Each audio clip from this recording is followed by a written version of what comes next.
So, if you're following any part of the Abrahamic branch of religion, maybe start by looking at people specifically like Paul Wallis, Eric Von Daniken, and Mauro Bellino first. Should always kind of cast out nets of 3. And yeah, this is what ex-Catholic Church deacon Paul Wallis of 30 years taught through the book of Genesis, used to train new deacons. This is what he has to say about some shit. And then later on in the video, he tells his take of what his research has him believing happened with Jesus. That 3 Christs theory doesn't matter. It does not matter if you don't resonate with everything from anybody. Like, here's a different take. Here's something else to think about. There are literally probably 30 to 40 very good theories out there for what actually happened with Jesus, and none of them are what the churches are telling us. And I guess it kind of slaps a little less hard hearing these guys talking about it because they're experts.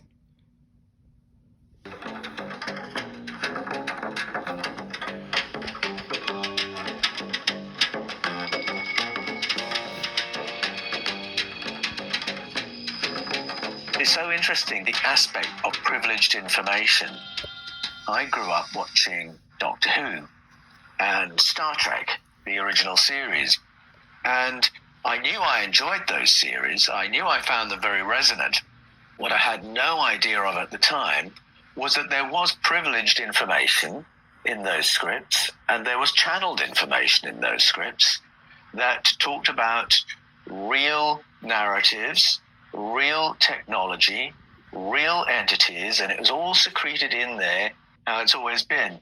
When information is buried or suppressed, it always leaks out somehow or another. And sometimes it's through secret groups leaking information to writers, filmmakers, script writers. And sometimes it's because the information is provided by the other company we have from Close Encounters, or it's channeled information. And so that's why you can go to fiction and find a lot of actual information in it. I was watching The Eternals the other day with my kids, and I kept saying as they were watching it, hey, that's in my book. That's in Echoes of Eden. And in the end, I had to leave the room because they just wanted me to leave so they could watch the movie. It was beautifully written, I think, and layered with esoteric and ancient information. So much of what I've learned from Plato is now being taught in the Marvel Universe, and it's being done very deliberately, and I think in a very positive way. I think we can be provided with information through fiction. We resonate with it. We know there's something deeper to it, and it may be further down the track as we start doing our own research or reading ancient sources or listening to ancestral narratives, that we begin to recognize the things and think, wait a minute, I've heard that before. And we begin to recognize the value of what we call storytelling. Yeah, but what I think about that is I don't think that it is such a great thing that they're putting the truth right in front of people's faces in movies, and not everybody that's watching these movies are biblical scholars. A lot of them are mental patients. A lot of them are seeing things that happened to them in their past life, and it's triggering them. Like, it's absolutely sickening, the things that I've seen as a mental health patient myself. Real hard the last couple of years leading up to a spiritual awakening. I'm really upset for people who are stuck being called crazy and thinking that they're crazy because the truth looks crazy.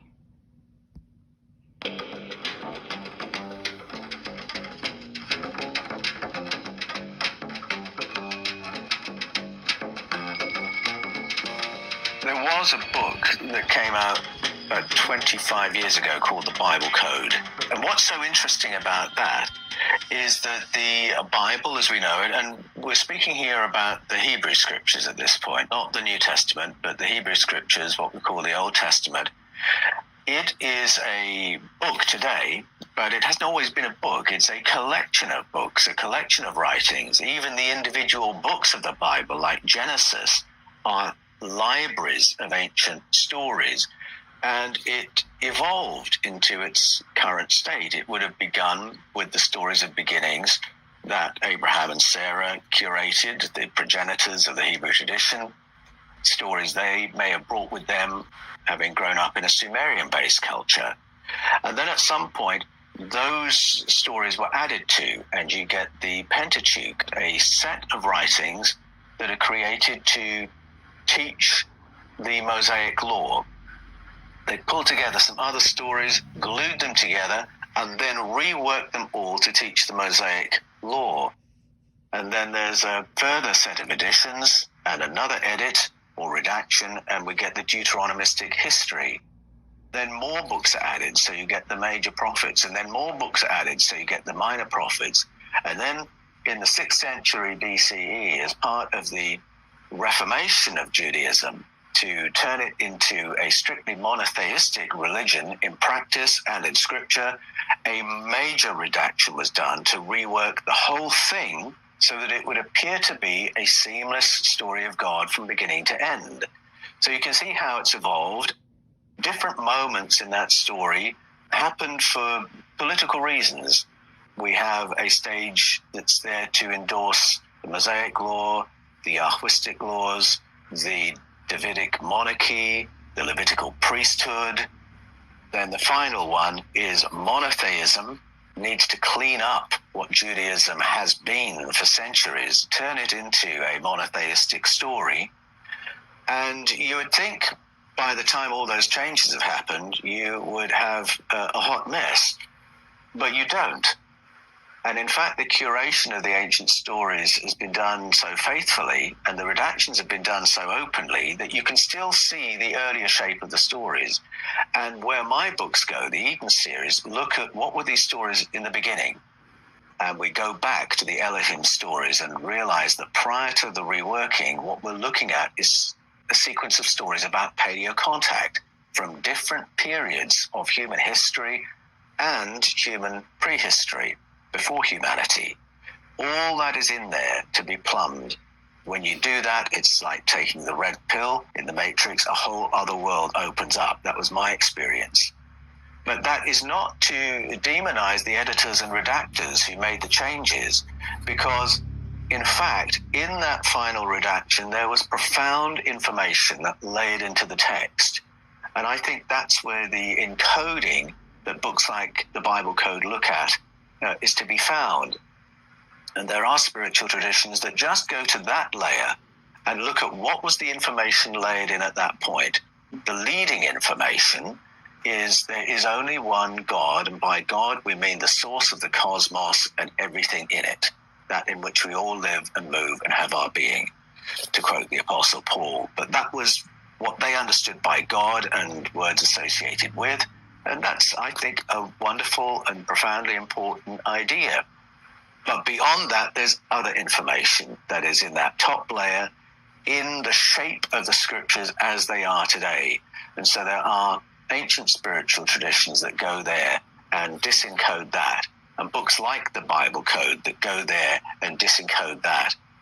I'm right at the other end of the spectrum saying, I want to look at what these were in the beginning, the earliest information we can find here, because I want to peel back all the layers of accretion and interpretation that's been put over the top of it and get back to the core of what was it in the beginning, what information was it providing us, and how does that help us in the present day.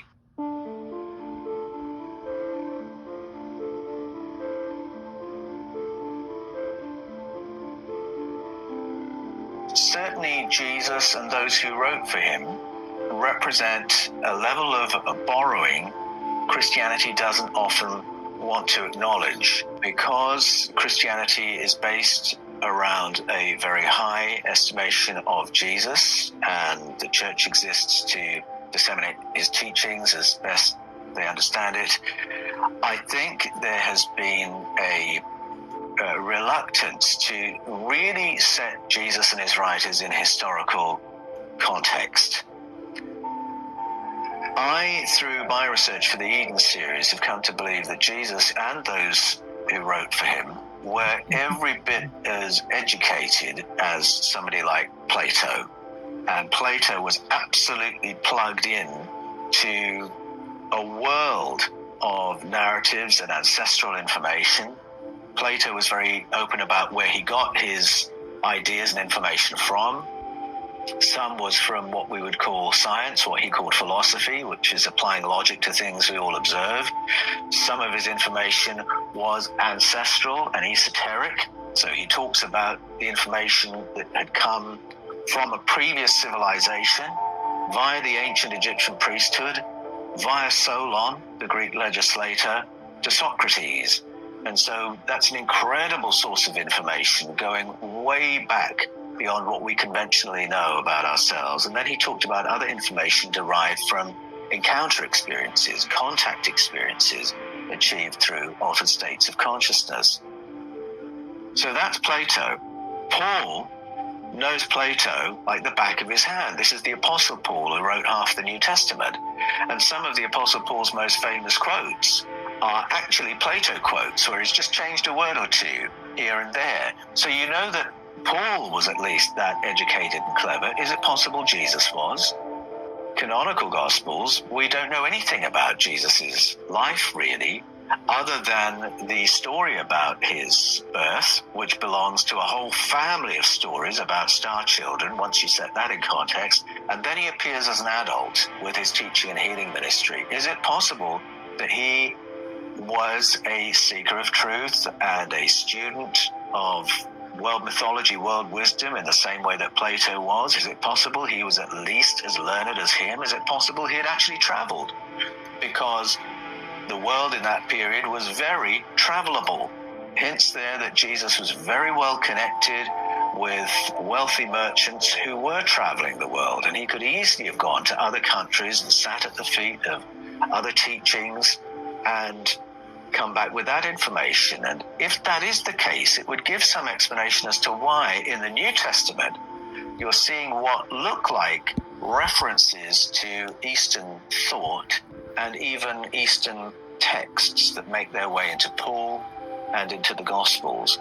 So I think there's a lot more information and knowledge that provides the seedbed for the writings of the apostles, those who wrote for Jesus. Christians tend to look at the teachings of Jesus as if they are in a bubble, as if they bear no relation to the history of world thought, as if they bear no relation to the thought of other cultures. And I think there are many reasons for this. Some are purely cultural, our own biases. Some are to do with the way the Hebrew scriptures were redacted that sets them over and against everybody else's stories. And I think we miss a great deal by seeing it in a bubble and not saying, oh, Paul has taken Plato here and he's given it a twist. Let's see how much of Plato he's embracing and what he's adding or taking away. I mean, that's called source criticism, and that's how you understand a text.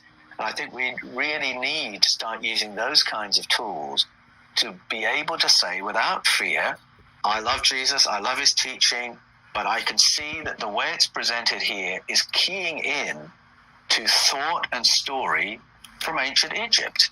Or it's keying in here to Plato's version of the hero's journey. You can't read the beginning of John's Gospel without seeing it in the context of Plato's hero's journey, for instance. And then when you get to the Apostle Paul, who is wanting to emphasize that the story of Jesus doesn't end with him dying on the cross, he appears to be making references to Eastern sources, to the Mahaparinirvana Sutra. Why on earth would he do that if we take this at face value as a statement of historicity? And so this is somewhere where I'm going in the fourth in the Eden series, beginning to set these stories in their wider context I asked, what was the Bible before it became a story about God? What was the religion of Jesus, if I can put it that way, or the philosophy of Jesus before institutional Christianity formed and provides the lens through which we now look at Jesus? So I want to open up something of that world. And in Escaping from Eden, my world and my paradigm has opened up through translation. And then in Echoes of Eden, I've gone to sit at the feet of guardians and elders of traditional cultures and realized that this information has always been there. It has never gone away. Despite the best efforts of the powers, this esoteric information, the wisdom of the ages, has always survived and always resurfaced. And Echoes of Eden follows that story.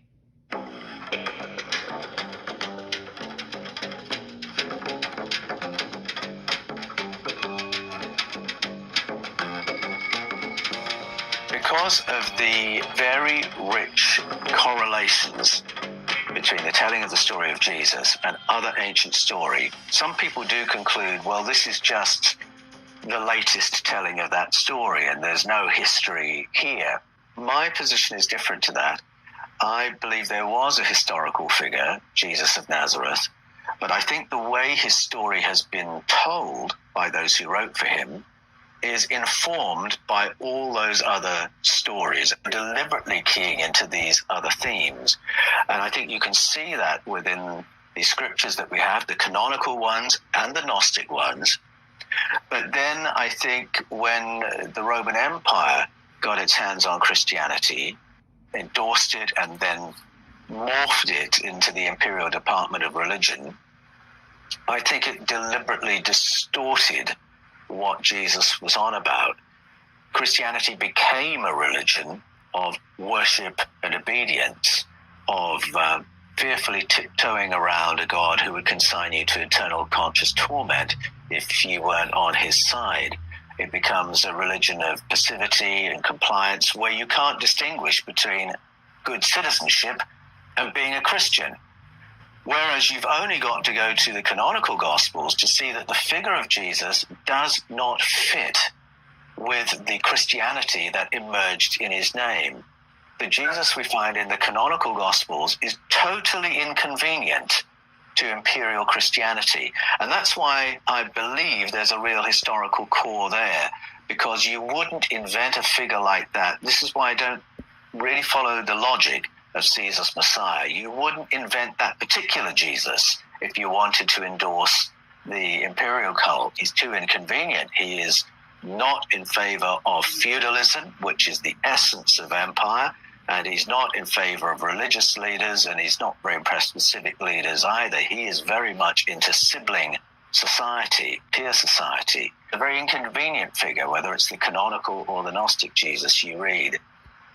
But the way his story is told in the beginning absolutely fits within these much older stories, and the way that is distorted gives us a little picture of what the powers like to do from age to age. The mainstream religion will be institutionalized and morphed into a feudal structure where the state powers can do business with those at the top of the tree, the senior religious leaders. I mean, in Britain, for instance, the senior bishops sit in the House of Lords. So it's all brought within that feudalized structure and gives a religious gloss and a religious imprimatur to the idea that we should all be paying, praying, and obeying while the elites make all the decisions. So that's my take. Real historic Jesus, but told in a very rich way and then distorted in a rather dark way.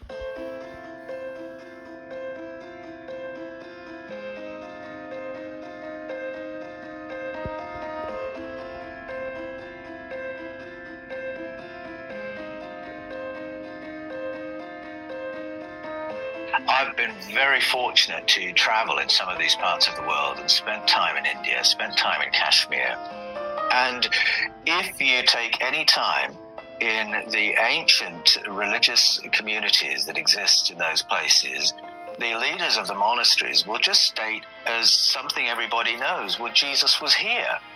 And many of them are very specific. Jesus was here after his ministry in Palestine. And the problem for the church with those statements is that the church wants to have the monopoly of information about Jesus. If the church is supposed to be the representative of Jesus on earth, Jesus' mouthpiece on earth, then it has to be the authority of all information about Jesus. And so the church struggles when other authorities say, but we have other information about Jesus. If you go to Indian Kashmir and you hear from community to community, region to region, go into Tibet, you'll hear the same thing. Jesus was here, and Jesus was here after his ministry in Palestine. This is the folklore. This is what's known here. Go to England, and there are ancient narratives saying Jesus came here with his uncle, Joseph of Arimathea. Go to France, they will say the same thing. Jesus was here with his family after his ministry in Judea. Go to Japan, you'll hear the same thing. Now, what's the impossibility of that exactly? How many eyewitnesses do you need to say that Jesus traveled and was seen in other places? And on what basis do you decide to listen to one culture and ignore the other? Because you have to ignore a great deal once you're looking at Ladakh, Tibet, Kashmir, India. On what basis do you say that whole tradition, which is 2,000 years old, can be ignored, and we will only listen to the Jerusalem tradition, which says that Jesus died on the cross, was supernaturally raised from the dead by a direct divine intervention. He was raised incorruptible, and then his incorruptible body went into heaven. End of story. Why would you accept that telling of the story and disregard all these other tellings? On what basis? If it's just mathematics, if it's just how many witnesses, wouldn't we call it differently? So then you go back to the canonical story, because it really is central to Christianity, the idea that Jesus used the phrase survived the cross. But in actual fact, if you use the word resurrection, there's a whole load of very specific ideas about his survival of the cross built into that word. In the beginning, Christianity was a kaleidoscope of ideas and theologies and stories and texts. And if you look at the Gnostic tellings, if you look at the canonical tellings, and then you mention what Muslims believed, you realize that there was a range of ideas of what exactly did happen at the cross. How come Jesus was seen after the crucifixion? Today, you say the word resurrection, and a very specific answer is implied, and that's the one I just said, where he died, was supernaturally raised from the dead by divine intervention, incorruptible, up into heaven. But the word is my root meanings thing. This is where I always love to go. The word that's most commonly translated as resurrection or raised simply means that Jesus was again after the crucifixion. That he was again, he was alive on the other side of it, he was seen by many, and that's not the same as that official sequence of dogmas that I've just recited. He could have been again after the cross for a number of reasons. Could be that orthodox view, or it could be that he survived it. Some people took 6 days to die through crucifixion. Jesus was on the cross for 6 hours. We know, just from the canonical telling of the story, that the reason it was only 6 hours is that some powerful person or persons said, there is going to be a riot if you don't take those bodies down now. We are going into a holy day. It's going to be evening very shortly. And if those bodies are there on a holy weekend, you are going to have trouble. And I mean the entire Jewish population. Now, I believe that was Joseph of Arimathea, and maybe one or two others with him, but it was somebody very, very powerful. And that conversation absolutely had to happen if we believe what the canonical Gospels say. So the bodies come down. He's only been on there for 6 hours. He's given something to drink and appears to die very shortly after that. they're going to break the legs just to ensure that people are dead. And someone says, no, look, this one's dead. So they spear him. And somebody is there to say, that's quite enough.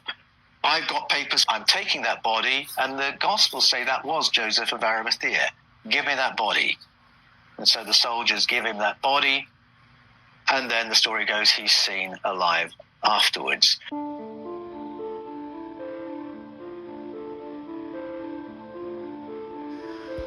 Pilate has clearly given Joseph of Arimathea an authority that allows him to requisition the body.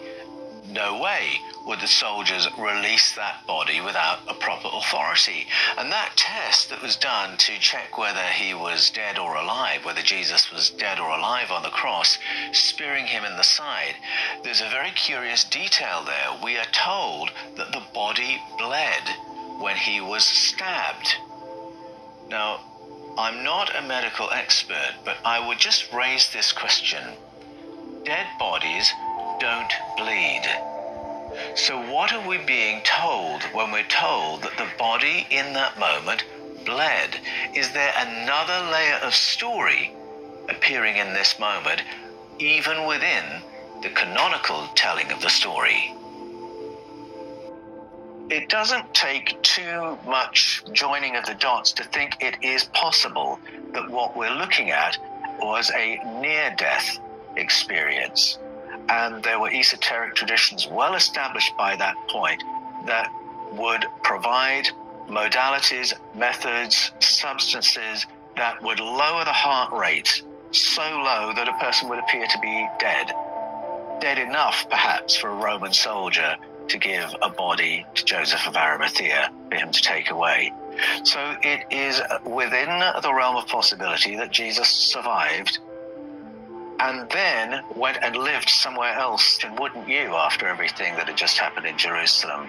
And the ministry that's described by these other cultures that have a record of Jesus sounds very much like the ministry of the Jesus we know from the Jerusalem story. He's the leader of the community of the healed in Kashmir. That's what his name means. That is what he's remembered for. And I think that Christians panic a little bit too quickly when you question the dogma.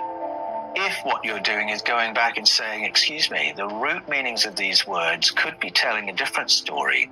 And if we read it that way, we don't have to ignore the Indian story. We don't have to rubbish the Japanese story. We don't have to demonize the English and French stories.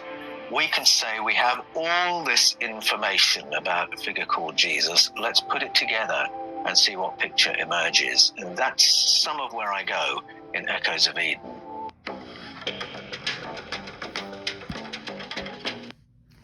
This video is a little bit longer and I'm like over it.